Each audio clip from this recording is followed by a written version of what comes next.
day here on the quayside. The athletes already down there ready for this 2-mile race. Not part of the match, a special invitation race because everybody wants to see Mo Farah. Up against him, he's got two very good Aussies, Ryan Gregson, particularly Collis Birmingham, Bobby Curtis of the USA, Paul Robinson of Ireland, Ayed Lamdesem from Spain, Rui Silva of Portugal, and Jason Simpson from the USA.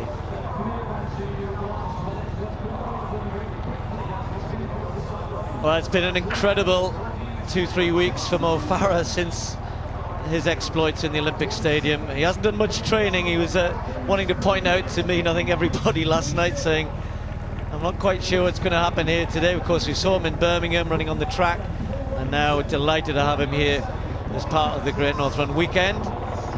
And well, he won't have it completely his own way. I mean, they're all very respectful, but just putting his hand up there, Collis Birmingham's actually finishing the season in great form over just this sort of distance. So it'll be interesting to see whether they take Mo on at all. Great reception.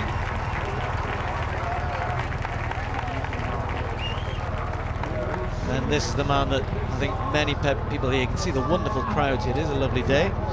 Everybody hoping to catch a glimpse of Mo Farah. Don't be surprised if we see a few Mo bots as they go around. 2 miles along the quayside, actually 2 laps. They head down just in front of us. They come onto the specially laid track where we'll be seeing all the sprint events shortly.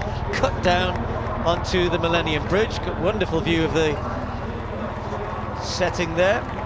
So we're on the Gateshead side of the River Tyne. If you haven't seen this event before, they'll cross that bridge, go down the Newcastle side of the quayside, come across the Swing Bridge and back to where they were. That will be 1 lap, and we've got 2 laps to make up the 2 miles. So, Mo Farah just setting them off at a gentle jog, and Brendan Foster, you, like everybody else, I'm sure, delighted to see him here on Tyneside. Well, we're absolutely delighted to see him here. We're absolutely delighted to see him running. And I'm a little bit nervous because there's a couple of athletes in this field, particularly Collis Birmingham of Australia, who's recently run 7:35 for 3,000 metres. And this week ran 7:37 for 3,000 metres in Rieti in Italy. And obviously, he's getting ready to run the Great North Run tomorrow. And let's hope he doesn't drive it too hard. But the crowds on the far side are responding immediately. And like you said, Steve, 1 or 2 of them will be doing Mo bots. In fact, we were going to do that, but it's very difficult to commentate with 2 hands on your head, isn't it? It's difficult at the best of times, to be honest. I have been asked, I don't know about you, but I was on St. Mo last night. We were having a chat about how many times, it doesn't matter, as long as you've got some association with Mo, they think, oh, come on, show us the Mo bot. Happy to do it most of the time. Paul Robinson, our early leader from Ireland. This is I'm sure a great opportunity for him. The 21-year-old wouldn't normally find himself in this sort of company. Mo just happy to sit back in 4th place there, but actually this is probably helping Collis Birmingham, because I think Collis would admit that he doesn't have Mo's pace. Is that your yacht down there, Bren? That's yours. It's double parked there, Steve, isn't it? Don't normally see too many of them around in Newcastle. But you know, these athletes, they're competitive animals, and they've seen Mo Farah. They've marvelled at his exploits this summer. They know how good he's been. They also know his training hasn't been brilliant, and his recent arrival of his 2 children, his twins, has been a bit of a disruption for Mo in many senses. In his own personal sense, it's been fantastic. But in an athletic sense, it's not really been conducive to him getting his training done. And these boys will know that if they really take this out hard and run hard, then they've got a chance to run against Mo Farah and do something to him. And you know, these guys are natural athletes, they're natural competitors, and if you were in this race, you really would want to give him a go. I know the crowds want to see Mo Farah. They're obviously here to see that. They're obviously here to enjoy the spectacle of Mo Farah running against some decent athletes along the quayside. But really, Collis Birmingham, I imagine he's twitching about this one. I think he's probably thinking, I've got a bit of a chance here. I've run against Mo plenty of times. Mo's giving him a bit of a start there. Yeah, it's interesting, isn't it? I mean, he really has taken out. You wouldn't imagine that Paul Robinson would have the pedigree to expect himself to win this race, but he's, as you were saying, not showing too much respect, and Birmingham will be enjoying this, because when I broke off before, we said Birmingham, he's pretty quick at the end of the race, but he's nowhere near as quick as Mo, and that's why Collis is saying, well, thank you very much. Paul Robinson. I'll pick it up from here. And this is a real concerted effort, so Mo's not going to have it easy today. He might have hoped he could have a gentle jog round, a bit of a sprint at the end, keep the crowd happy, but it's a proper race here. Collis Birmingham, it'll be a good scalp for him at the end of what started out with a lot of prospects for this year. It wasn't a great Olympics for Collis, and he was disappointed with his performance there, but has come up with 2 or 3 big races since then, including a personal best. As Bram was saying earlier on, over 3,000 metres. So these two pulling away from the rest of the field now. Don't forget, we're just about halfway here. We'll hopefully get a clocking. Mo looking behind to see if anyone else is coming with this, but he's not particularly enjoying. He knows Collis quite well, Bram, but he might just say, hang on there, you know, wasn't expecting this from my last race of the year.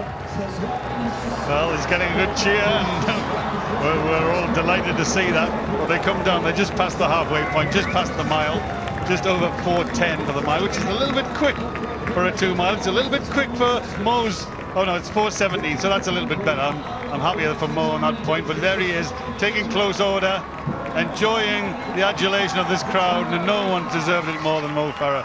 We've watched his journey through the sport. He's always been talented. He's always come here at the end of the season. We've seen him run here many times in the mile and in the 2 mile, but here today, he's coming as a double Olympic champion. And a few years ago, after Beijing, when he came here, he was dejected on the quayside. He lost the mile race.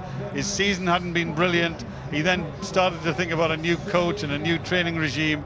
He went across to America, stayed and trained with Alberto Salazar, who's done a fantastic job with Mo Farah. And here he is now, 4 years later, running along the quayside again with 2 gold medals in his room. He brought them here to show everyone. Everyone's enjoyed seeing the 2 gold medals, none more so than us, Steve. We've been reveling in Mo's performances, and Collis Birmingham is making it an honest race here.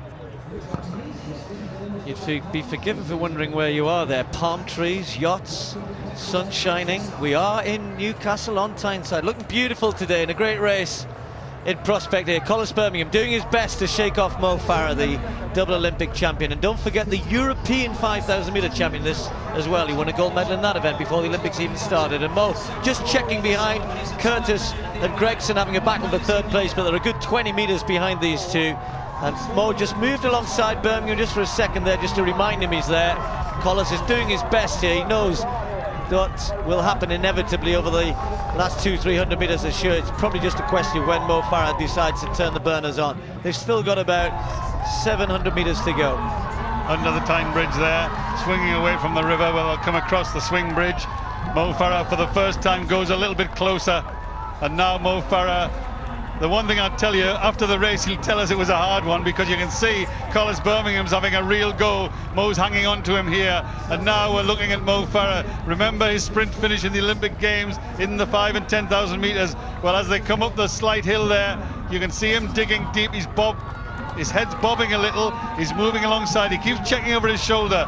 There's no danger coming from behind Mo. The only danger there is today is Collis Birmingham. There Mo makes his move, and the crowd roar here. They were probably getting a little anxious as we were, and now Mo Farah stretching up, but straight away looks over his shoulder, and he's found a few yards. Now he can relax a little, but he's still going to have to turn the corner, and he's going to have to drive hard.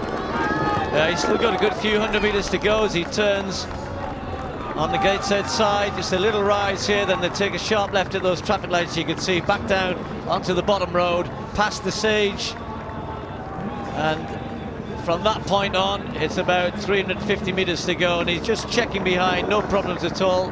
Doesn't even really need to extend himself that much. It's just a little bit of a push, a little bit of an injection of pace. Collis Birmingham will keep going, will keep running strong, keep him honest, but this is all about Mo Farah now. Well, the true athlete here today, a tired athlete, an athlete who's had a glorious season, being tested a little by Collis Birmingham there, but then the true pedigree of the man who's done what nobody else in British athletics has ever done, won an Olympic gold medal at the 10,000 metres and then gone on to win an Olympic gold medal at the 5,000 metres. He deserves today, he deserves the glory, he deserves the adulation, and I bet he does his Mo-Bot. And I'll tell you what, we'll join him like a lot of others here today and a lot tomorrow when he comes to run the Great North Run. Mo Farah relaxing into it, looking good and receiving the cheers of the crowd.